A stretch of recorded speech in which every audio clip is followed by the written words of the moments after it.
Apresentamos as nossas vidas em suas mãos, que o Senhor possa trabalhar, continuar trabalhando. O Senhor já tem nos ensinado muito nessa noite. Que o nosso coração esteja aberto para esse ensino diaconal do serviço ao outro. Em nome de Jesus, que essa oração seja direcionada ao irmão. Que o Senhor possa tocá-lo, fazer a tua vontade na vida de cada um aqui, Senhor, em nome de Jesus, Espírito Santo, Deus.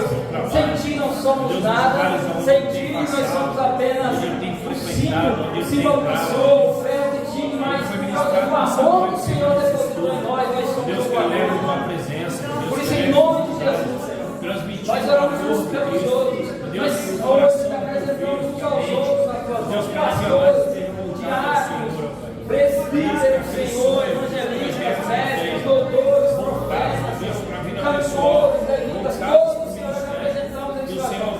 Um cargo vai nela, Senhor, organizacional, Senhor, é só para organizar, para a gente fazer com ordem e decência. A verdade é que nós carregamos por dentro o Espírito Santo. Vai sobre o casamento, vai sobre a casa. Oh, Senhor, em nome de Jesus, visita lares agora. Visita os lares, Senhor, em nome de Jesus. Visita os corações, Senhor. Visita a mente. Visita, Senhor, em nome de Jesus, a necessidade. Oh, Senhor, em nome de Jesus. Visita, Senhor. Para ajudar o próximo, para ajudar os filhos, para ajudar aquele que está próximo. Em nome de Jesus, Espírito Santo. Eu te peço, Senhor, nessa noite, sobre a vida do meu irmão. Em nome de Jesus. Não para de orar, irmão. Agora estende as suas mãos para cá e ora por mim agora. Em nome de Jesus. Eu não vou orar com vocês, ora por mim agora. Em nome Pai, em nome de Jesus, usa o teu filho nessa noite, como instrumento do teu filho nessa noite, Senhor, como aquilo que libera a bênção do Senhor, que libera aquilo que o Senhor tem, meu Deus, para derramar sobre a sua igreja. Meu Deus, em nome de Jesus, ó Pai, nessa noite, nós venhamos, Senhor, ser transformados, nós venhamos ser tocados, ó Pai, meu Deus, pelo poder do teu Espírito Santo. Meu Deus, mas que o Senhor use a vida do teu filho, Senhor. Use a vida dele, Senhor, nessa noite, Senhor, para ministrar os nossos corações, para falar a cada um de nós, em nome de Jesus. Amém. Glória a Deus. Senta aí, irmão. Dando glória, batendo palma, agora o irmão começou a. Vai bater palma agora, irmão. Eu vou já começar a falar algo para a gente entender um pouco sobre diaconato. O pastor falou sobre coisas importantes do que é o diaconato. Mas se a gente olhar para a Bíblia Sagrada e para a maneira como o diaconato hoje é visto na igreja, nós precisamos olhar para como eram vistos os levitas, rapaz. Os levitas eram o diaconato do templo. Eles faziam todo o trabalho organizacional do templo. Os sacerdotes ofereciam sacrifícios, o sumo sacerdote se apresentava uma vez por ano no Santo dos Santos. Mas os levitas faziam toda a parte, eles lavavam as bacias, eles lavavam os garfos do sacrifício, eles eram os cordeiros do templo, eles eram os cantores do templo, os levitas. Por isso que hoje pega um cantor e fala assim, você é um levita. O diácono também é a mesma função de um levita. Então, não é correto chamar quem canta na igreja simplesmente a você o levita, não. Todos os que servem são levitas. Mas como a igreja foi abraçando uma ideia aparentemente muito evidente para nós comercial, o que aconteceu? Se instituiu os diáconos e deu alguns serviços para eles que eram os levitas, mas tem uma diferença entre como eram tratados os levitas e como são tratados os diáconos. Os levitas eram trabalhadores remunerados da igreja. Então eles trabalhavam 100% no templo. Foi Deus quem estabeleceu os levitas e eles tinham um trabalho remunerado. Ponto. Então, o levita, o cantor não era só o levita. Então tinha cantor que era da tribo de Judá. Davi escreveu quantos cânticos? Diversos salmos. Ele era de qual tribo? Da tribo de Judá. Era um cantor, era um tocador, mas ele era da tribo de Judá. O cântico, Davi podia fazer o cântico, mas para ele ser cantado no templo, ele tinha que ser entregue aos levitas, porque os levitas eram cantores do templo exclusivo. Então tinha cantor na tribo de Judá, tinha cantor na tribo de Dan, de Naftali, todas as outras tribos, Rubem. Todos eles tinham cantores, mas os cantores da tribo de Levi, eles eram exclusivos para o serviço do templo. Tinha pedreiro em todas as tribos, mas os pedreiros que trabalhavam, que eram da tribo de Levi, eles trabalhavam exclusivamente no templo, eles eram remunerados pelo templo, e eles faziam só aquele serviço. Então, trazendo para o nosso tempo, quando a igreja começa, foi onde o pastor leu ali, a igreja primitiva está no seu início, ela não tem um templo. O templo judaico ainda está de pé e funcionando. Por mais que o sacrifício perfeito já tivesse sido entregue, que era Jesus, só em 70 depois de Cristo é que o templo de Jerusalém vai ser derrubado. Ele não era usado como local de culto pela igreja primitiva. Não era. O culto da igreja primitiva era nas mesas e nas casas. Não era no templo. Não existia um templo. Conforme a igreja foi crescendo, os diáconos que no começo tiveram essa função direta que o pastor colocou aqui, que não era servir ao templo, passou a fazer todos os trabalhos do templo como voluntários. Por quê? Como voluntários. Porque quando a igreja começa, como nós estamos começando aqui hoje, a nossa igreja não tem a condição de pagar todo mundo. Aí eu vou dizer que a gente não tem condição de pagar ninguém hoje. Então, começa-se com o quê? Com corações voluntários. O próprio Davi vai dizer assim: me mantém com o coração voluntário, Senhor. Então o serviço diaconal, ele é para quê? Para organizar. A Bíblia diz assim que o culto ele precisa ser ordenado e decente. Então a ordem e a decência do culto, ela é mantida por um corpo diaconal, a partir do ensino da palavra. Tem uma função dentro do templo, tem diaconato, tem uma função interna dentro da igreja, que é essa de manter a ordem e decência, mas tudo isso, até que a igreja cresça e tenha condições de manter aqueles que forem necessários ser mantidos. E alguns serviços, a igreja precisa olhar e falar assim: cara, a gente precisa pagar para fazer isso aqui, e não simplesmente ter um voluntário, porque senão não é mais voluntário, é aproveitar de uma mão de obra. A pessoa até é voluntária para fazer, mas ela precisava receber por aqui, e a igreja tendo condições não paga. Então, é preciso olhar para essas coisas e perceber se a igreja está olhando para os diáconos, como que a igreja olha para os seus diáconos e como os diáconos olham para a igreja. Os diáconos precisam conhecer a condição da igreja e a igreja conhecer os diáconos. O que acontece é que os diáconos não conhecem a condição da igreja, e a igreja, podendo pagar, não paga alguém e fica mantendo as pessoas como voluntárias para sempre estar adquirindo, ganhando mais. Então os diáconos têm uma função interna dentro da igreja, e tem essa função que é a primordial do diácono. Ela não é a função interna. A função diaconal interna da igreja, como o pastor disse, ela pode ser feita pelos pastores da igreja, e deve. Ela pode ser feita por todos os membros, qualquer membro da igreja pode ser preparado para fazer uma função. Qual é o curso que precisa, irmão, para ficar na porta? É só ser simpático, irmão. Recebe bem a pessoa, por favor. É só simpatia. É só ser uma pessoa simpática para receber alguém na porta. Ali você já começa a orar. Tudo na igreja, como é um corpo espiritual, precisa de preparação espiritual. Como o pastor disse, precisa ter um critério, pessoas cheias do Espírito Santo e que tenha a vida idônea, tem idoneidade. Então tem essa questão espiritual, mas a preparação em si é perceber como o outro faz. Depois, quando você for chamado, e não vai lá fazer, ter o coração voluntário para fazer também. Então tem uma função social, tem uma função interna. Mas nós decidimos aqui, entendendo que todos já conhecem a sua função, a sua ideia daquilo que tem que se fazer internamente, olhar para um conceito mais externo. Por quê? Porque nós somos uma igreja no seu início e nós precisamos olhar ao redor. Nós precisamos fazer como Deus pegou Abraão, colocou ele em cima do monte e falou assim: olha para essa terra toda aqui. Tudo que você está vendo, eu te dei por herança. Tudo que os seus olhos alcançarem. Quando eles vão entrar na terra prometida, Moisés, antes da entrada, pega 12 homens, entra lá, olha a terra, percebe se a terra é boa. Sabe o que é engraçado? É que eles trazem um relatório, o relatório de todos é unânime: a terra é boa, o que Deus falou é verdade, mas tem gigante. E aí o problema é que quando eles olham para a terra, eles dizem assim: nós éramos aos nossos olhos como gafanhotos diante deles. Então quem foi que viu eles como gafanhotos? Foram os gigantes ou foram eles mesmos? Eles mesmos se olhavam como gafanhotos. Então nós somos pequenos, sim, mas o ensino da palavra e aquilo que o Senhor ministra a nós nos faz grandes para conquistar essa terra, porque a terra é boa, ela realmente mana leite e mel, e tudo que Deus disse é verdade. Então nós precisamos avançar em direção a essa terra. Por isso nós precisamos nos entender como esse diaconato. Então, o propósito social da igreja, o propósito do diaconato.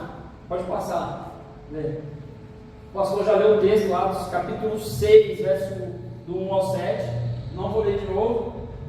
O propósito do diaconato pode ser resumido como ajudar a igreja a preservar seus fundamentos apostólicos. Eu não sei se você já ouviu isso, foi isso que o pastor falou aqui. Eu vou falar um pouco mais sobre isso para a gente colocar esse fundamento. Por quê?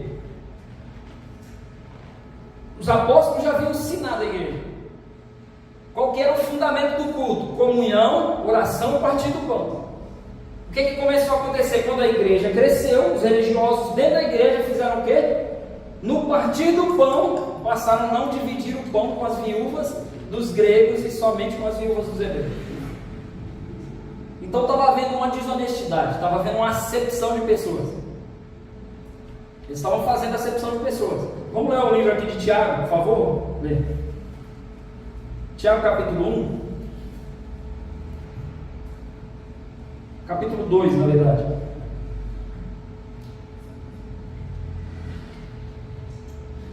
Vou ler daqui para a gente ganhar tempo. Meus irmãos, vocês não podem ter a fé em nosso Senhor Jesus Cristo, Senhor da glória, e ao mesmo tempo tratar as pessoas com parcialidade. Porque se entrar na sinagoga de vocês um homem com anéis de ouro nos dedos, vestido de roupa luxuosa, e entrar também um pobre muito mal vestido, e vocês derem um tratamento especial ao que está vestido com roupa luxuosa, dizendo: você sente-se aqui no lugar de honra, e disserem ao pobre: você fique em pé e sente-se ali abaixo, ao estrado dos meus pés, será que vocês não estão fazendo distinção entre vocês mesmos, julgando as pessoas com critérios errados? Escutem, meus amados irmãos, por acaso Deus não escolheu os que para o mundo são pobres, para serem ricos em fé e herdeiros do reino, que Ele prometeu aos que o amam? No entanto, vocês desprezam os pobres. Por acaso não são os ricos que oprimem vocês, são eles que os arrastam para os tribunais? Não são eles os que blasfemam o bom nome que foi invocado sobre vocês? Se vocês de fato observam a lei do reino, presta atenção nisso, a lei do reino.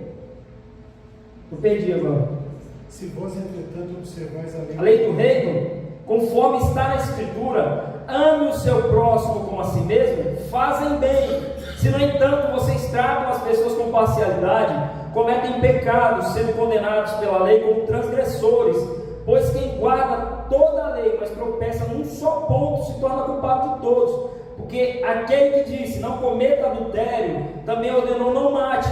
Ora, se você não comete adultério, porém mata, acaba sendo transgressor da lei. Assim, falem e vivam como pessoas que serão julgadas pela lei da liberdade. Porque o juízo é sem misericórdia sobre quem não usou de misericórdia, e a misericórdia triunfa sobre o juízo. Então é um texto que nos mostra que no primeiro momento da igreja, que eles tiveram crescimento, eles fizeram o quê? Começaram a tratar as pessoas com parcialidade. Começaram a ser parcial na divisão ali do alimento cotidiano, como diz a palavra. Então o fundamento da palavra estava sendo transgredido.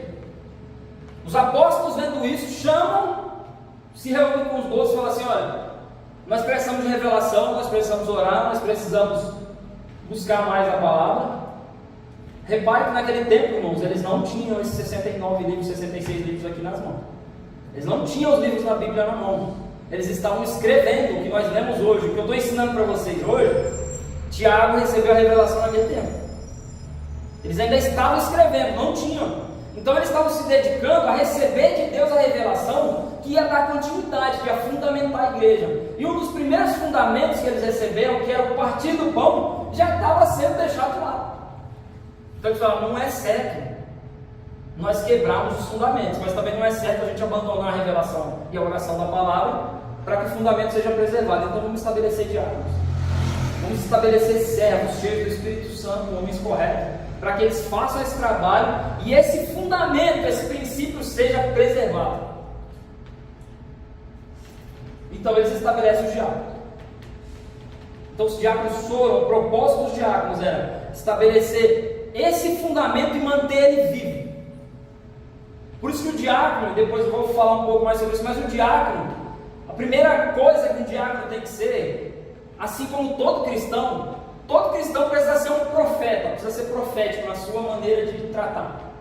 Porque o profeta, quando Deus levantava um profeta para lidar contra dois tipos de coisa: contra a violência e o exagero ou contra a negligência. Então toda vez que a gente encontra uma violência ou um exagero, Deus nos levanta um profeta para que aquele profeta mostre que aquela violência está acontecendo, que aquele abuso está acontecendo. Deus levanta um profeta. E o profeta é quem abre os olhos do povo para ver que aquela relação é abusiva. Como que era isso? Quando os líderes de Israel estavam abusando do povo, estavam abusando da religião, aí Deus levantava um profeta para confrontar eles. Quando os líderes do povo estavam negligenciando o ensino da palavra, estavam negligenciando aquilo que deveria ser feito, Deus levantava um profeta. Só que o profeta, quando ele vai lidar com essa violência, ele vai sofrer violência. Por isso que todos os profetas do Antigo Testamento foram mortos. Inclusive João Batista, que é o último considerado profeta segundo a antiga ordem, vamos dizer desse modo. Porque até ali tinham os profetas daquele modo, mas a partir de então, os profetas agora são aqueles que recebem o dom do Espírito Santo. Então todos nós somos profetas. Então nós somos levantados para lidar contra qualquer abuso e violência que aconteça. Então se percebeu dentro da igreja que o líder é abusivo, hoje as pessoas são negligentes com isso, porque elas não são profetas. Porque se elas fossem profetas, elas não tinham medo de sofrer a violência para que a violência parasse de acontecer com os outros. Os diáconos foram levantados para isso.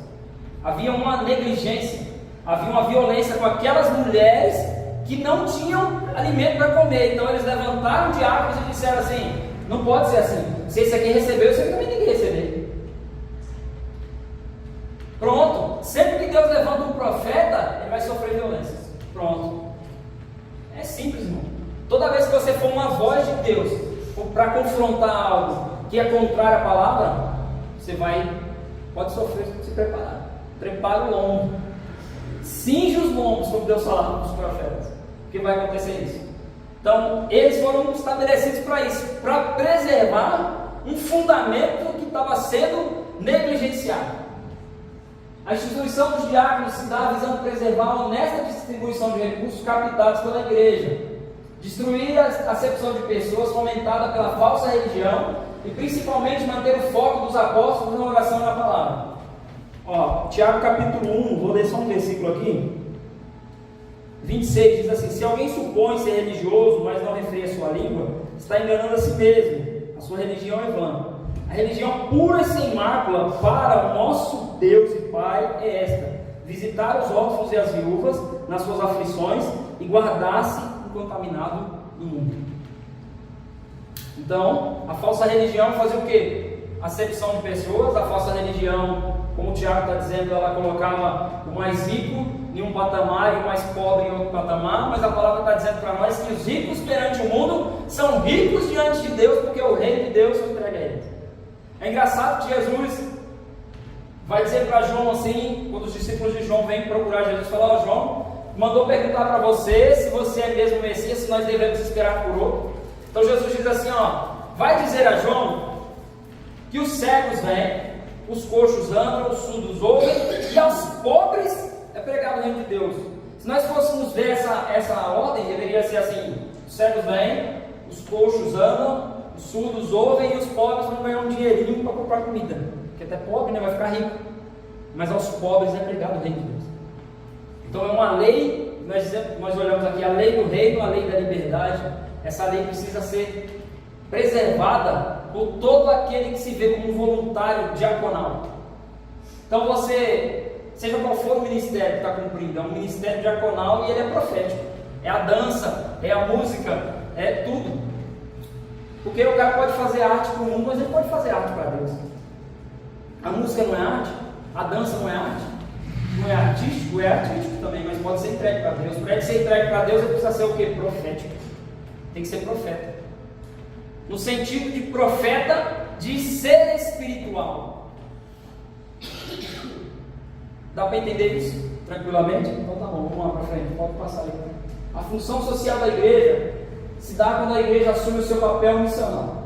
Ser missional é transformar a realidade do mundo a partir do lugar onde a igreja está estabelecida. Ou seja, antes de se tornar missionária, a igreja precisa se tornar missional. Antes de tocar realidades globais, a igreja precisa influenciar sua realidade local. Jerusalém, Judéia, Samaria, até os confins da terra. Atos 1:8. Jesus diz para eles assim, ó: mas sereis cheios, receberei o Espírito Santo, ser-me-eis testemunhas em Jerusalém, na Judéia, Samaria e até os confins da terra. Jesus dá uma ordem aonde eles deveriam ser bênção.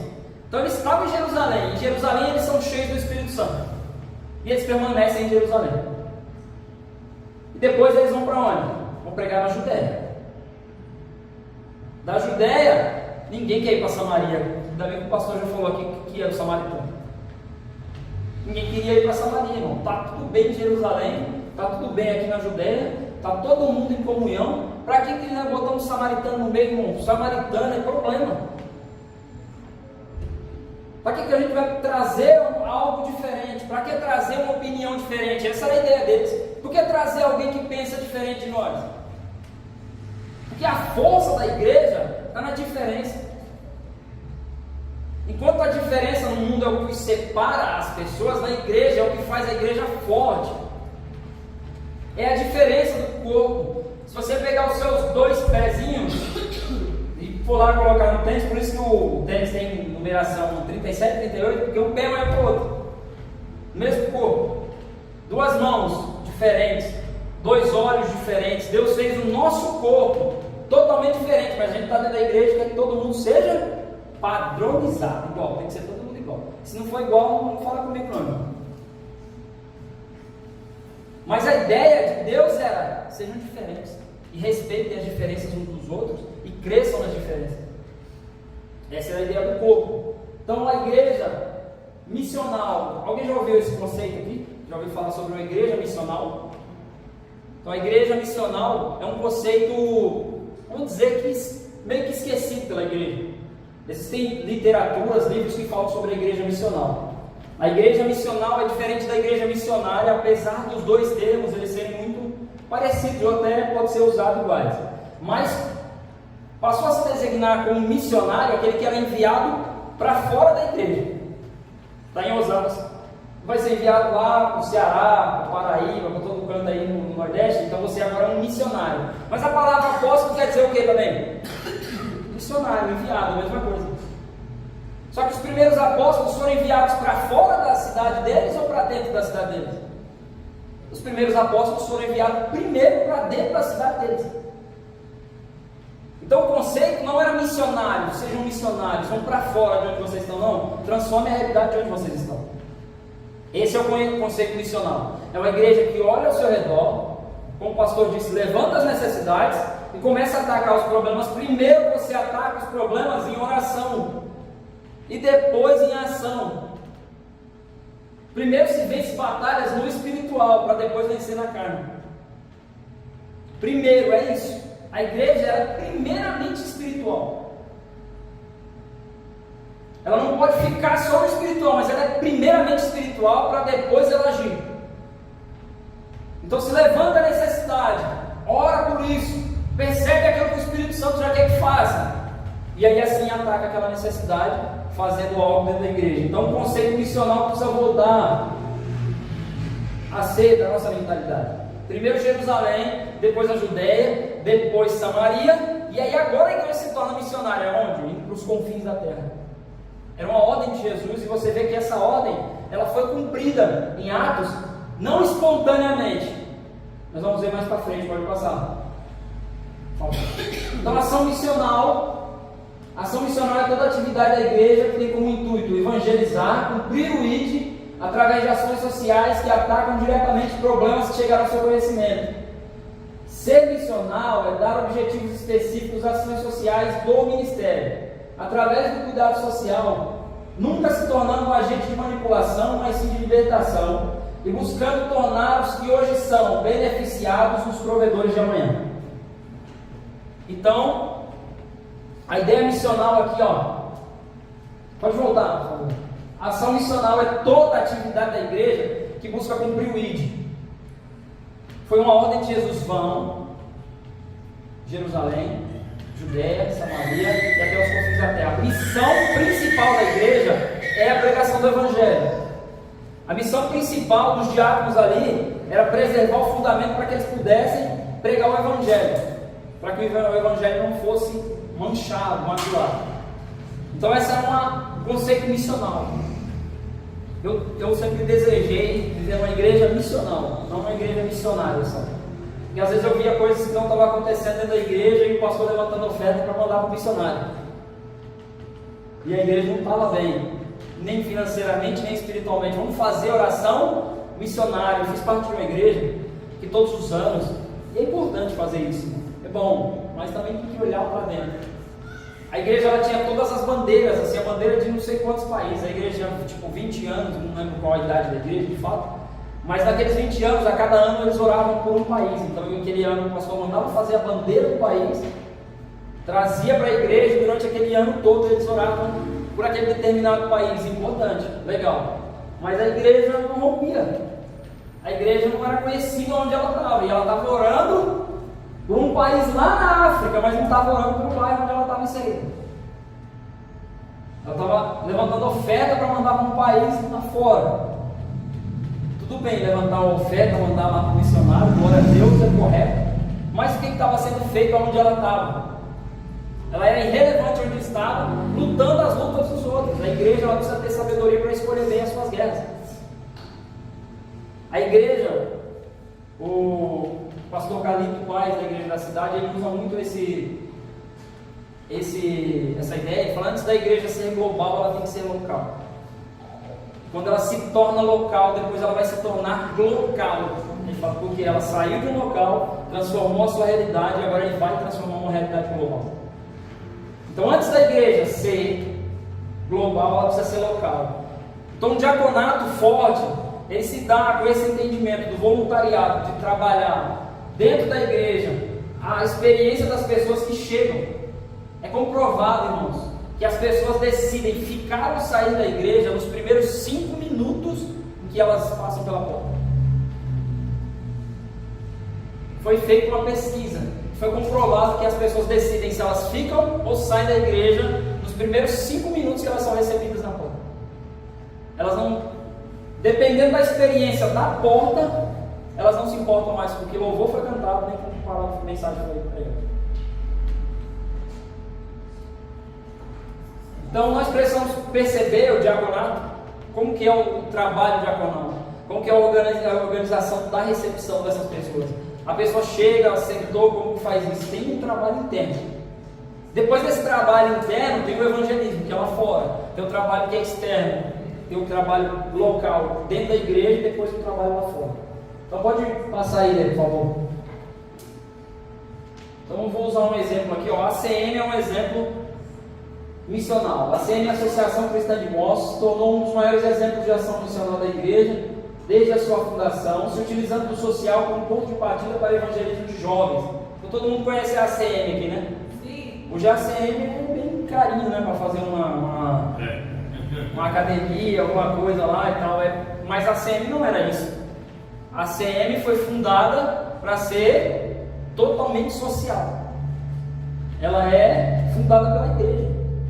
Tem ACMs no mundo inteiro e ela não tinha um padrão comercial, a ACM não cobrava. Ainda que hoje você for lá, tem cursos gratuitos, tem muito trabalho gratuito ainda da ACM. Eu fiz curso lá na ACM, o André, a Cris, nós fizemos curso lá na ACM, em Osasco e tal.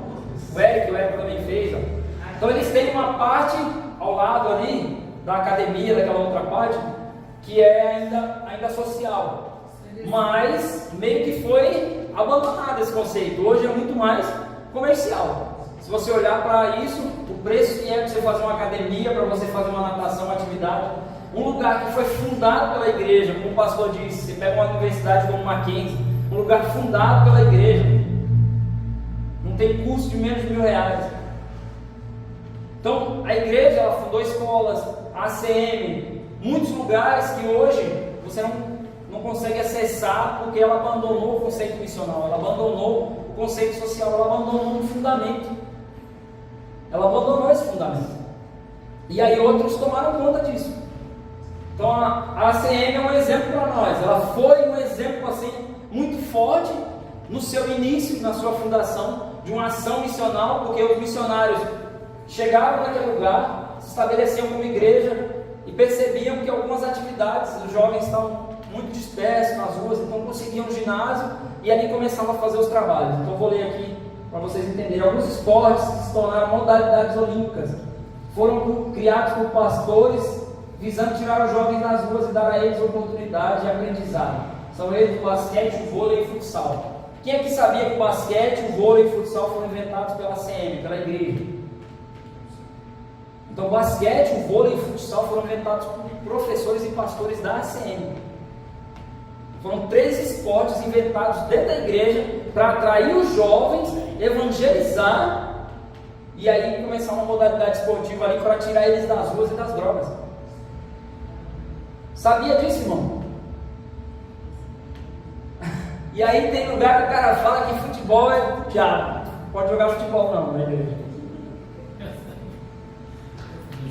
Mas um pensamento missional criou esportes. Esses esportes foram criados dentro da igreja. Eles foram melhorando ao longo do tempo, melhorando as regras, estabelecendo as regras. O basquete foi criado, se não me engano, na Europa, na Inglaterra. O vôlei também lá pela Inglaterra. E o futsal foi criado no Uruguai, na CM do Uruguai, se não me engano. Na época do frio e tal, os jovens não conseguiam jogar nos campos abertos. E aí um professor da ACM, um pastor lá, trabalhava evangelismo, trouxe eles para dentro do ginásio, estabeleceu as regras para eles jogarem na quadra onde se praticava basquete. Então se criou o futsal. Então você começa a perceber como que a igreja vai abandonando os conceitos, deixando de lado e não percebendo aquilo que está fazendo. Aquilo que está fazendo. Então tudo que você... de atividade que você pode utilizar na igreja. Se levantou uma necessidade. Hoje nós temos a dança aqui. E é um grande ministério que pode ser usado para trazer meninas aí no meio da rua. Vou ensinar essas meninas a dançar. É a música. Vou ensinar pessoas a tocar. A igreja sempre usou as habilidades diaconais, a habilidade dos seus diáconos, dos seus servos voluntários, para trazer pessoas da rua para dentro. Com a ideia do que, irmão? De tornar os necessitados de hoje os provedores de amanhã. Não de trazer e aprisionar, mas de trazer e libertar a mente. De libertar para que eles se tornem os provedores de amanhã. Então esses esportes foram inventados dentro da CM. Vamos para frente aí, por favor.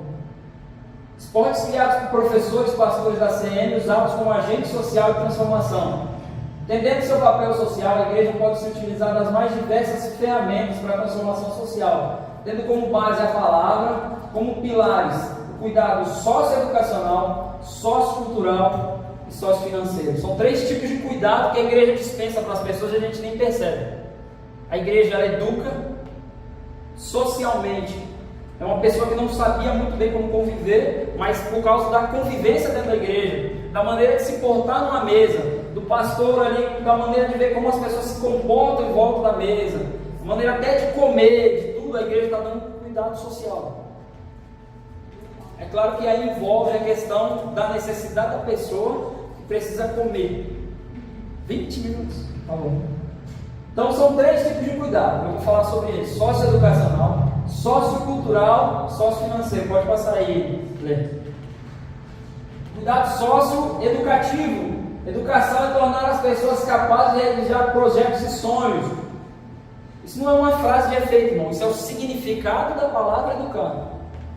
Educar é tornar possível. Esse é o significado da palavra educar. Se você conhece a Secretaria de Educação, você foi para a escola e você não sabia o que significava educação, a palavra educação é isso. Educar é possibilitar, aqui ó, tornar pessoas capazes de realizar projetos e sonhos. Quem faz mais isso do que a igreja, irmão? Quantas pessoas que entraram na igreja querendo tirar a própria vida, não querendo mais fazer nada, não querendo mais, e hoje estão realizando projetos e sonhos por causa de uma educação que receberam. Que educação é essa? Educação que tem como pilares a palavra de Deus em primeiro lugar. Agora, o que acontece com a igreja? Quando a gente passa a usar a palavra em favor da igreja e não em favor das pessoas, ela passa a ter essa palavra aqui com aprisionamento de mente. Ela não possibilita as pessoas realizarem, ela possibilita a igreja como instituição realizar. Então você vê pessoas na instituição realizando e as pessoas se frustrando, porque não há um cuidado socioeducacional, social, no sentido de que aquela pessoa não recebeu aquilo em outro tempo e agora ela recebe dentro da igreja. A igreja é provedor de justiça, e é justo que todos recebam educação, é justo que todos recebam amor. Isso é fazer justiça, a justiça do reino. Nós lemos aqui falando sobre a lei do reino, a lei da liberdade. Então é um cuidado socioeducacional, educar as pessoas, ensiná-las que elas podem realizar coisas. Como que elas vão fazer? Deus vai provendo as ferramentas nos lugares onde elas vão entrando, se elas tiverem educação para entrar e sair. Se elas tiverem educação para entrar, Deus provê as ferramentas corretas para que elas comecem a realizar seus projetos e sonhos a partir daquilo que a igreja ensina. Ponto. A igreja possibilita o alinhamento da vida das pessoas com Deus Pai, que cuida e educa seus filhos para realizar o seu propósito na terra. Então Deus Pai está cuidando de você, irmão, para você realizar seu propósito na terra. Então tudo que você está recebendo não é por causa só de você, é por causa de um propósito. Se você entender esse propósito, vai vir mais. Te coloquei no pouco, foste fiel, sobre muito te colocarei. Deus coloca no pouco, quem entende o propósito, ele vai dando mais. Ele vai dando mais, porque tem um propósito para tudo aquilo que Deus coloca na sua mão. Tem um propósito para tudo aquilo que está com você. O diácono é para entender isso. Existe um propósito quando alguém entra lá pela porta, irmão, já tem um propósito. Não é mais uma pessoa, é um filho de Deus em potencial. Então quando você assume o papel de diácono, qual que é o propósito real? Cumprir o ID.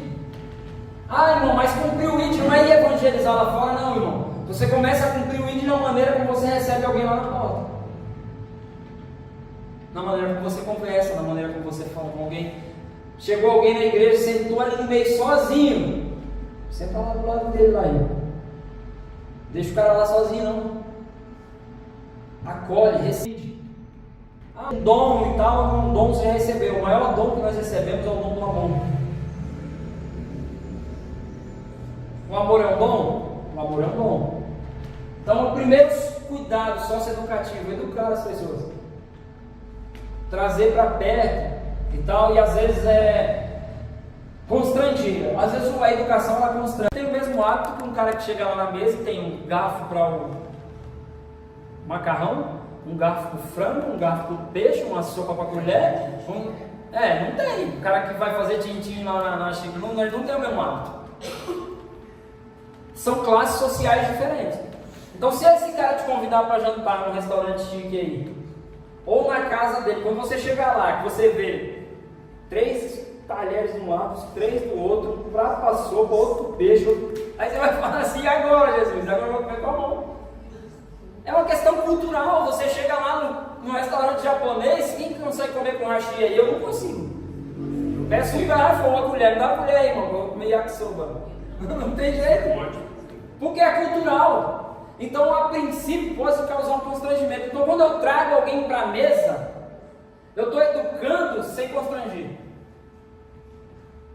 Eu vou educar sem constranger. Aquela pessoa vai perceber que eu não fui ao extremo e nem vou constranger, não, você está comendo assim, não.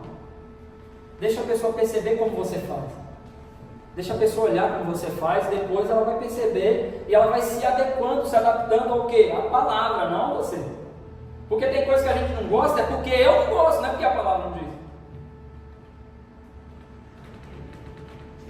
É porque é hábito meu, não é da palavra.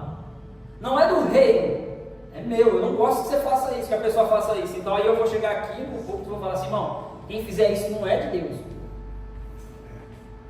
Não é assim.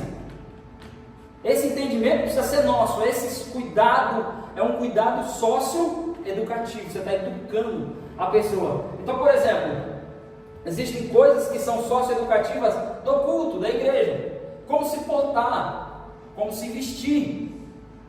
Chegou a primeira vez na igreja, a irmã, aí vai vir vestida com as roupas que ela tinha, irmão. Só que quando ela chegar a primeira vez, a segunda vez, ela vai ter que se constranger com a maneira que as irmãs se vestem. E ninguém precisa ir lá e apontar. Se for necessário a primeira, a segunda, a terceira vez, já se converteu e ainda não mudou, aí a pastora vai chamar ela com certeza. Deixa para a pastora. Educação é saber se vestir para cada ocasião. A igreja não faz isso?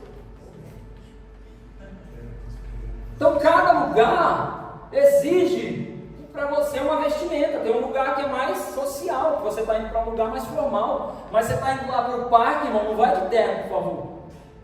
Você não vai conseguir jogar lá. Eu fui pegar lá no parque lá e o pessoal olhando lá, eu de short, de sapato sem meia. O povo falou, esse cara pegando aí desse jeito aí. Esse é um herege aí.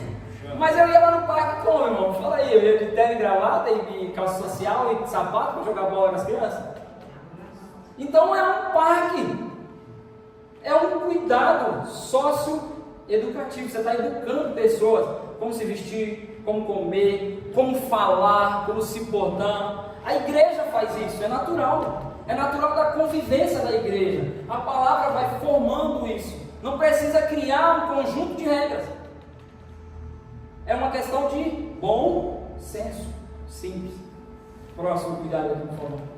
Cuidado sociocultural. A cultura do reino se propaga através do entendimento de amar o próximo como a si mesmo. O reino de Deus tem sua própria cultura que precisa ser ensinada, para que seja renovada a maneira de pensar da pessoa. E isso é função da igreja. Então qual que é uma cultura do reino que estava se perdendo aqui? Era uma igreja onde eles receberam os recursos, mas alguns recebiam e outros não. Isso não é a cultura do reino. A cultura do reino é uma cultura de justiça. Então quem olha para a igreja tem que ver a cultura do reino sendo propagada dela. A partir do quê? A partir das suas ações. Não há diferença. Se esse recebe, esse também recebe. Se a necessidade é igual, a recepção é igual. Esse é um cuidado da cultura do reino. Então existem igrejas que ela tem a sua própria cultura, denominações que estabeleceram as suas próprias ideias, que não são mais alinhadas com a cultura do reino. A cultura do reino, se você já leu, se você não leu, leia o Sermão do Monte, Mateus capítulo 5, do 5 ao 7, até o capítulo 7, não é o versículo, tá?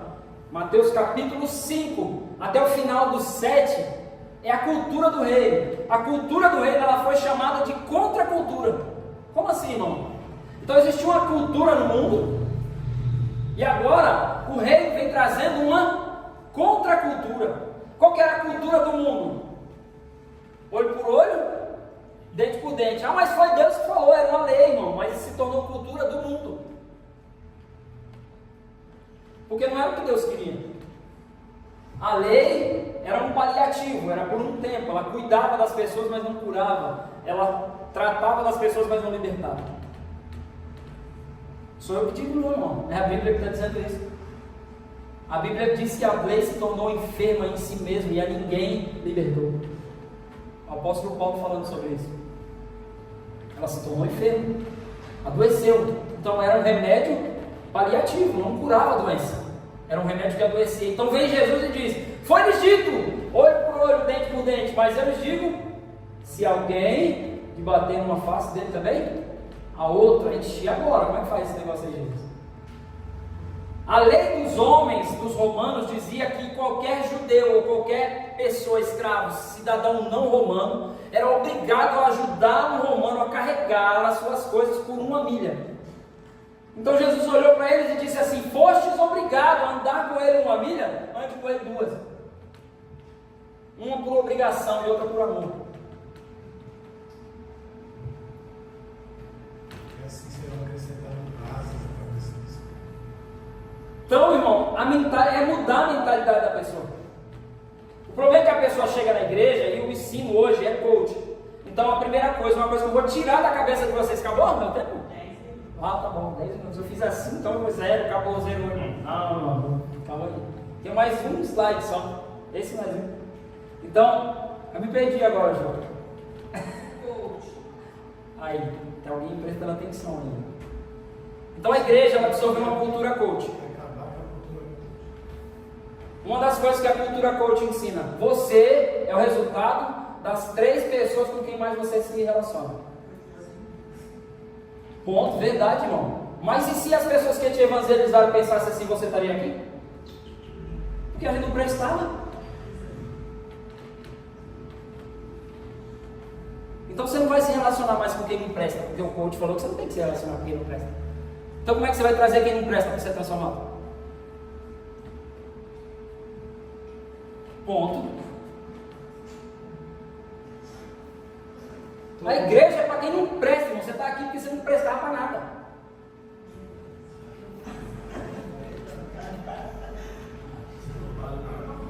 A igreja é para quem não presta ser transformado em alguém útil ao reino de Deus. É para isso. Então, se as pessoas lá atrás tivessem o mesmo pensamento da cultura coaching, ninguém tinha entrado dentro do nosso lar para pregar a palavra. Porque ele ia pensar assim: eu vou me relacionar com esse cara para quê? Ele não tem nada para ensinar, mas eu tenho uma coisa para ensinar para ele. Por isso que a verdadeira religião é essa: cuidar dos órfãos e das viúvas e se manter incorruptível no mundo. Porque tudo bem, irmão. Tudo bem que você não vá ser influenciado diretamente por essas pessoas, que você é mesmo o resultado, mas você não é o resultado só das pessoas com quem você se relaciona, você é o resultado dos filmes que você assiste, dos livros que você lê, das músicas que você ouve, você é o resultado de tudo, você é o resultado de tudo isso. Então tinha que ter um bom resultado, porque o tempo que você está aqui, isso aqui já devia ter dado um resultado em você.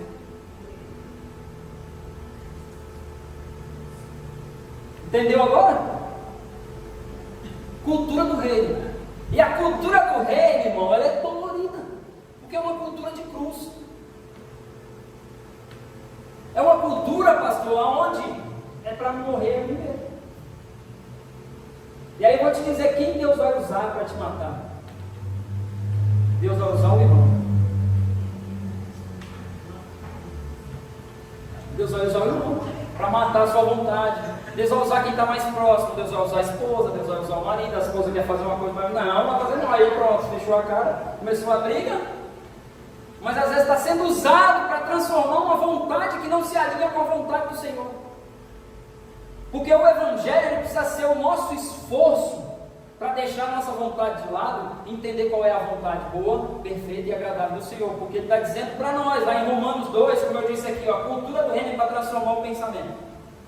Então, quando nós somos transformados, é para quê? Diz lá, Romanos 12, 2, coloca ele, por favor. Estou certo? É esse mesmo, é Romanos 12, 2. Coloca ali, por favor.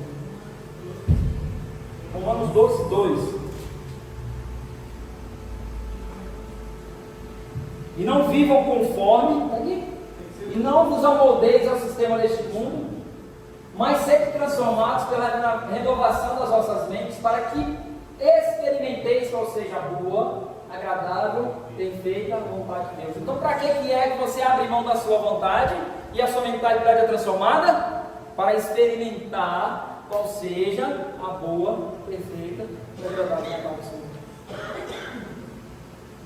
Então, se eu continuo fazendo a minha vontade, então eu não vou experimentar qual é a vontade do Senhor. Na verdade,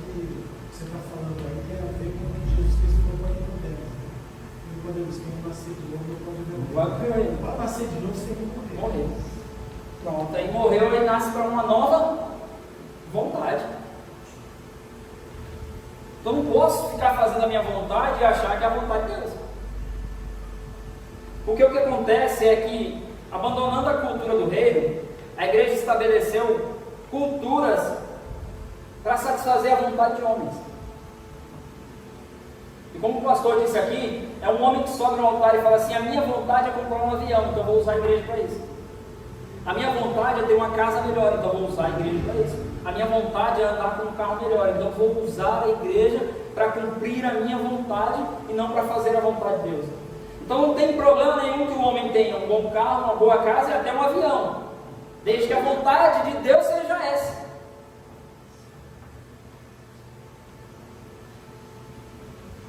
Se a vontade de Deus para ele é essa, ele não vai precisar fazer nada. Deus vai cumprir a sua vontade. Porque Deus, uma coisa que eu aprendi com ele é que ele não passa vontade. Agora Deus não tem problema nenhum, irmão, que você passe vontade, que eu passe vontade. Porque vontade dá e passa, não é não? Não é verdade? É educativo. Vontade dá e passa, irmão. Por mais que você vai ficar aguado aí com vontade, como diz por aí, né? Vai ficar aguado, vontade de comer chocolate, não sei o que, né? Não ficar aguado lá, como diz. Aí Deus vai olhar para você e vai ficar aí, babando, aguado, mas não vai fazer. Mas Deus, ele não passa vontade. Nós vemos isso no exemplo de Jonas. As pessoas olham para o exemplo de Jonas e não entendem uma coisa. A Bíblia diz que Jonas era profeta.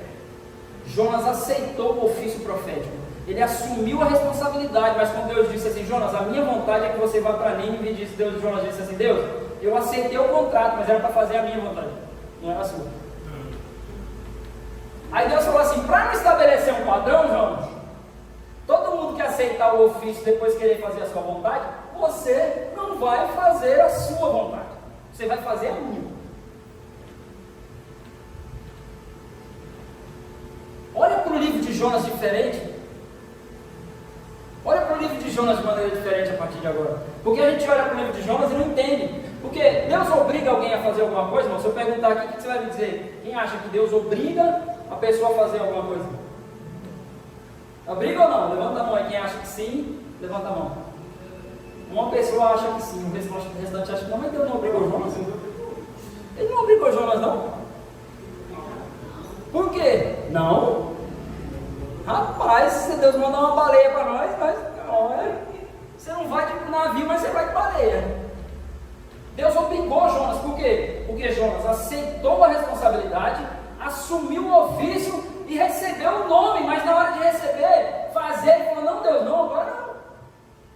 Então era bonitinho mandar na cidade dele com o nome de profeta, mas na hora que era para ir pregar para os perdidos, aí não. É bonito, cara. É lindo falar assim: eu sou pastor, eu sou diácono, eu sou evangelista, eu sou mestre, eu sou apóstolo. Mas na hora que Deus falar assim: tá bom, esse é o seu cara, então vai. Sabe por quê, irmão? Vou te dizer uma coisa: o apóstolo ele pode ser até estabelecido como local, mas o que evidencia de fato o seu chamado é quando ele se torna global. Vou repetir para você entender. O apóstolo pode até começar local, mas o que evidencia, o que dá o poder, o fundamento do seu chamado é quando ele vai. Porque o apóstolo Paulo olhou para os... eu não vou lembrar a carta agora, mas ele olhou para eles e disse assim: olha, vocês colocaram à prova aqueles que se dizem apóstolos, mas não são. Como é que o cara se dizia apóstolo, mas não era? Porque na hora que enviavam ele para um lugar que ele não queria ir, ele não ia. Ele só ia para onde era bom para ele. Então não era apóstolo, porque apóstolo é enviado.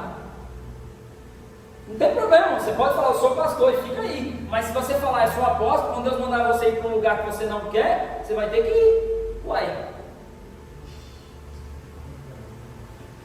É ou não é? Estou mentindo aqui? Então Deus obrigou Jonas. Então quando a gente assume uma responsabilidade na igreja, algumas coisas que você pode passar aí na sua vida, pode estar acontecendo, é Deus provendo uma tempestade para você, para balançar o seu barco, irmão. para você assumir o nome que você levou.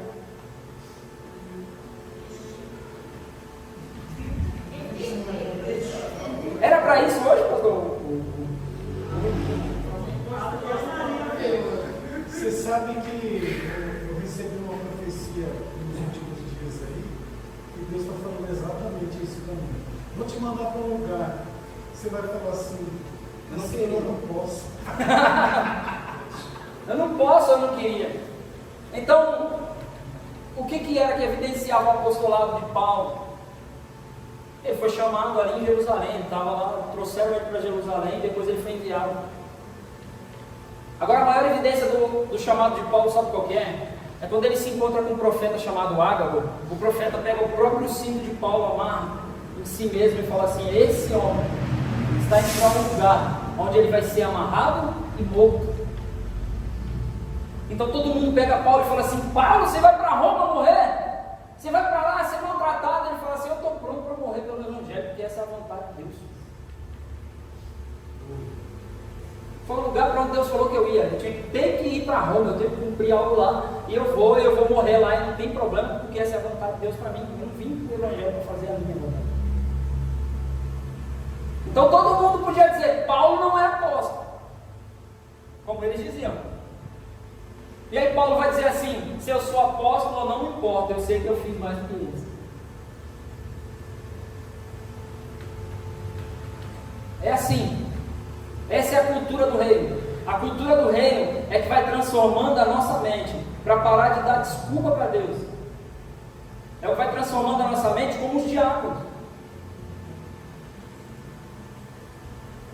Passa aí, por favor, eu pulei alguma coisa que eu devia falar, mas passa aí. Cuidado socioeconômico. A igreja trabalha a educação financeira como agente de libertação, atendendo às necessidades das pessoas, como otimizador de recursos e provedor no tempo determinado. A igreja faz o seu papel social de libertar e precisa tomar o cuidado de não gerar dependência nas pessoas, mas de educar para tornarem-se os seus próprios provedores. Então, o cuidado socioeconômico é libertar a pessoa de uma mentalidade financeira. Mas o que a igreja não faz, ou faz às vezes?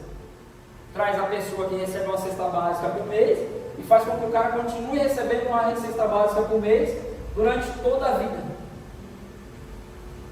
Vem cá, irmão, você já recebe uma cesta básica? Tá bom, eu vou continuar te dando, mas tem um curso profissionalizante ali. A igreja vai pagar um curso profissionalizante para você. Você vai se tornar um profissional para que você amanhã não seja mais que precisa de uma cesta básica, mas que seja aquele que traz uma cesta básica. Nós vivemos isso, irmão. Nós fomos levar uma cesta básica na casa de uma moça aqui em Carapicuíba. No primeiro mês, levamos a cesta. Fomos levar no segundo mês. Quando nós chegamos na casa dela, ela falou: não, eu tenho uma cesta aqui para dar para vocês. Como assim, mano? Ela falou: não, vocês vieram, oraram, Deus abriu a porta e eu fui trabalhar e a empresa já me deu a cesta.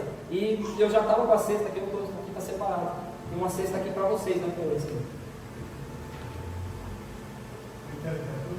Mentalidade do reino, mas é uma educação financeira. Por quê? Porque senão a pessoa ela se torna o quê? Dependente, irmão. E as pessoas gostam de uma muletinha boa para se escorar. Exato. Então o que o governo faz para dar uma de bonzinho? Cria um Bolsa Família. Mas não cria um programa real, porque tem programas do governo aí para fazer curso, para fazer as coisas, mas não cria um programa real para profissionalizar o cara, colocar ele no mercado de trabalho e tirar ele da necessidade do Bolsa Família. Então a igreja, ela é agente de libertação financeira. Irmãos, por mais que as pessoas não entendam isso, mas o dízimo para nós, ele precisa ser esse agente da libertação financeira também. Porque a gente quer tudo para nós. O que quer dizer a palavra sonegar? Quem sabe aqui sonegar? Quando você sonega um imposto lá na Receita Federal, lá que o leão toma do cara lá. O que quer dizer? Sonegar. Sonegar quer dizer negar a fonte. Negar de onde veio. Então, como o governo se vê como provedor da nossa renda, ele criou um imposto de renda. Quando você não paga o imposto de renda, você se torna um sonegador. Agora Deus criou não com imposto, é livre, porque Deus não trabalha com a imposição. Ele faz a proposta, depois que você aceita a proposta, você assina um contrato, aí é igual Jonas, já era, você já assinou o contrato. O reino de Deus, o Evangelho é uma proposta de Deus para nós. Depois que você aceitou a proposta, irmão, quem olhar para trás não é digno. Cultura do reino. Você podia não aceitar a proposta, mas depois que você aceitou, Deus vai cobrar o contrato. Ele fez assim com Jonas para nos mostrar isso. É assim que eu acredito que é o livro de Jonas. É assim, quando eu olho para o livro de Jonas, para mim essa é a mensagem do livro de Jonas. Eu não te escolhi para fazer o que você queria, eu te escolhi para fazer a minha vontade. Você aceitou. Então bora fazer a minha vontade. Então, o sonegador, ele é alguém que nega a fonte. Quando eu, recebendo o meu, não devolvo o meu dízimo, eu estou negando a fonte. Isso me torna um sonegador. Isso é pesado de falar, né? Porque vocês sabem que a gente não fica aqui, você tem que fazer, tem que doar. Mas o dízimo é o único ponto direto que você vai encontrar nas Escrituras. Antes da lei, durante a lei e depois da lei. Existiam ofertas antes da lei e dízimo. Mas o dízimo está onde a primeira vez na Bíblia? Gênesis capítulo 14, é a primeira vez que alguém devolve o dízimo. Não tinha lei.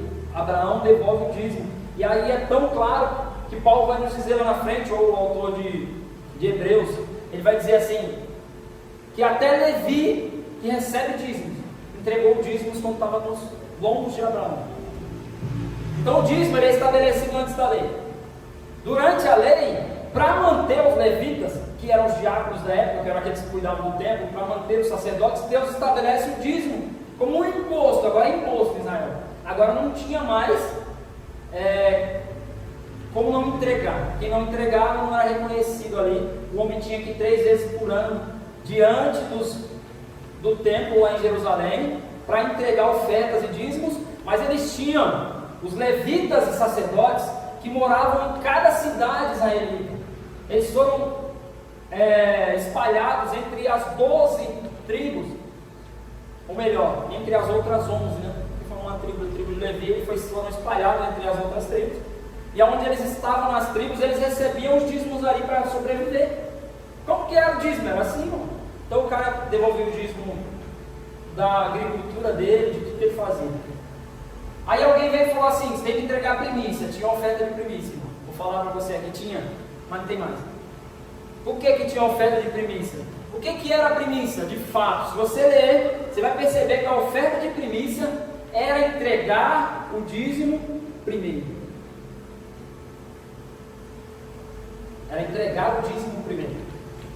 Então, o primeiro dia de colheita, o primeiro momento da colheita, o cara já separava o que era de Deus ali e entregava. Porque geralmente se pegava os melhores frutos nos primeiros dias de colheita.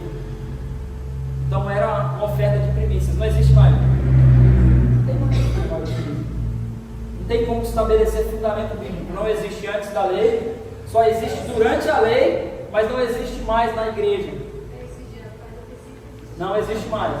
Até esses dias existiam. Então aí, se você for lá em Hebreus capítulo 7, você vai ver o dízimo sendo ensinado por alguém do Novo Testamento, ele dizendo assim, aqueles entregavam dízimos a homens que perecem, mas estes, então estes que ele está falando é o quê?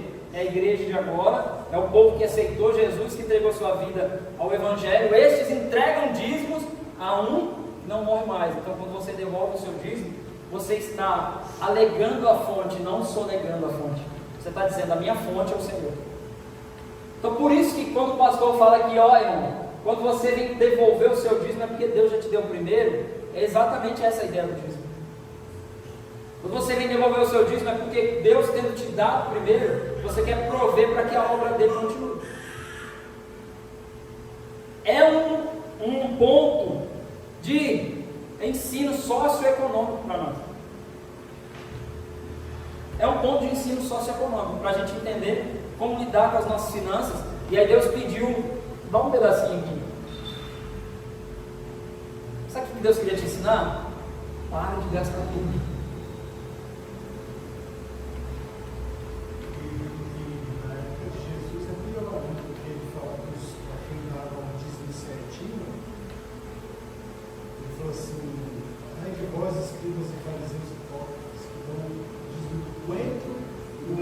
da ordenança, mas negligenciam a misericórdia e a fé. Então, para você ver como que era, os caras devolviam o dízimo, mas não cuidavam das pessoas. Então é um ponto de ensino socioeconômico. Se você pegar a Bíblia e olhar para o ensino de José, aí eu vou perguntar para você, e eu queria que você fizesse a conta, porque para mim a conta não bate até hoje. Como é que José, com 20% de cada ano, acabou, Ju? Então já vou acabar. Como que José, com 20% de cada ano, durante 7 anos, ele sustentou outros 7 anos de fome? Então, presta atenção. Durante 7 anos, José guardou 20% de cada ano, um quinto, a Bíblia vai dizer. 20%. Então vamos dizer que esse ano aqui, você guardou 20% do que você ganhou. No outro ano você não ganhou nada, mas você viveu com os 20%. Você ganhou esse ano. Como é que faz essa conta aí? Sabe por quê? Porque aqueles 20% de José não eram só guardados, eram investidos. Quando alguém vinha agora que não tinha nada, José pegava um pouco daquele dinheiro e quem dava o preço era ele, porque ele guardou. Então é Bíblia, irmão. A igreja tem um cuidado socioeconômico para ensinar para as pessoas. Isso é parte diaconal. Isso é parte do ensino da igreja. Está entendendo aí, irmão? Não gasta tudo não. Então atende as pessoas. Tenha cuidado de não gerar dependência, mas de educar para se tornarem os seus próprios provedores. Então se você aí, irmão, encontrou alguém lá que está passando um momento de necessidade, aí você vai ensinar o irmão, ou você vai prover ele por um tempo, ó irmão, vou te dar uma ajuda aqui para você. 1 mês, 2 meses, 3 meses, aí você vai lá fazer uma visita, irmão. Mas aí nesse dia você leva uma outra coisa, você leva um ensino. Fala para ele assim, vem cá, irmão, vou te ensinar a fazer um currículo. Eu falei para H ontem, o irmão, estava ouvindo o irmão, e ele falou assim, vou te ensinar hoje aqui, irmão, vou ensinar para vocês também agora, para a gente rir. Vou ensinar você a fazer uma campanha de portas abertas. Já viu essa da igreja, irmão? Então vou te ensinar agora. Levanta às 5 da manhã, coloca o currículo na pasta e vai entregar, irmão, que aí é a campanha de portas abertas. Talvez uma se abra para você. Isso é boa. Essa campanha é boa, irmão. Então se você está ajudando alguém que você percebeu que não, criou uma dependência, faz uma campanha de portas abertas com ele.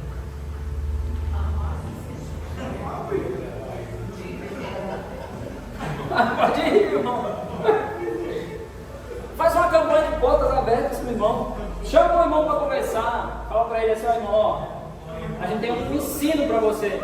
Você sabe usar a Cato? Sabe usar InfoJobs? Não sabe? Então vem cá que eu vou ensinar. Tem tantas vagas aqui. Qual que é a sua formação? Você não tem uma formação? Você... Irmãos, olha para o Brasil. 14, 15, 16 mil desempregados e não sei quantas mil vagas para ajudante geral. Como que esse cara está desempregado?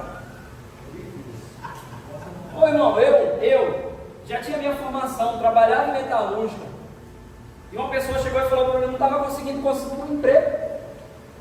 Tinha acabado de casar, pagando aluguel, o cara falou assim, ó, para mim tem uma vaga lá na Estação Osasco, lá de lavador. Paga quanto? Paga na época, sabe quanto que era o salário? Eu vou falar que vocês vão aí, R$520. O meu seguro-desemprego, porque meu salário era maior, era mais alto do que o salário que a empresa me chamou para ganhar. Era R$716 a minha parcela de seguro-desemprego, eu me lembro como fosse hoje. E aí o cara me chamou para ganhar R$520. Eu ficava de seguro. Você ficava de seguro? Não, mas aí tinha a cesta básica, tinha o vale-refeição, tinha um monte de benefício. E eu falei, não, olhando para os benefícios, vou receber minha... Mas eu estava pertinho da última parcela também. Só que eu fiz um propósito com Deus, antes de... Vou contar para vocês aqui para encerrar. Eu falei assim, Deus, se eu conseguir ganhar mais de R$1.000, olha só, pedido, R$1.000, eu vou entregar minha parcela do seguro como oferta na sua casa. E aí Deus falou assim para mim, faz primeiro. É sempre assim. E aí eu peguei meu salário de 520 e minha parcela de 716. E eu saí de lá com os dois na mão.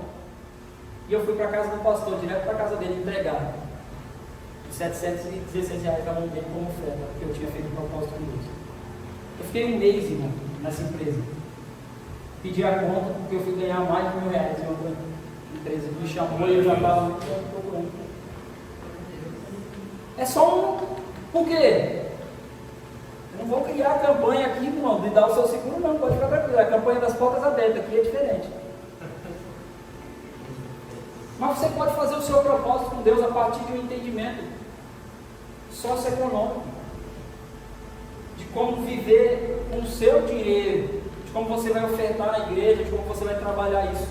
Entendeu? Então a igreja tem essas 3 ideias aí para passar para as pessoas, e isso começa a partir do diaconato da igreja. Isso começa a partir do diaconato.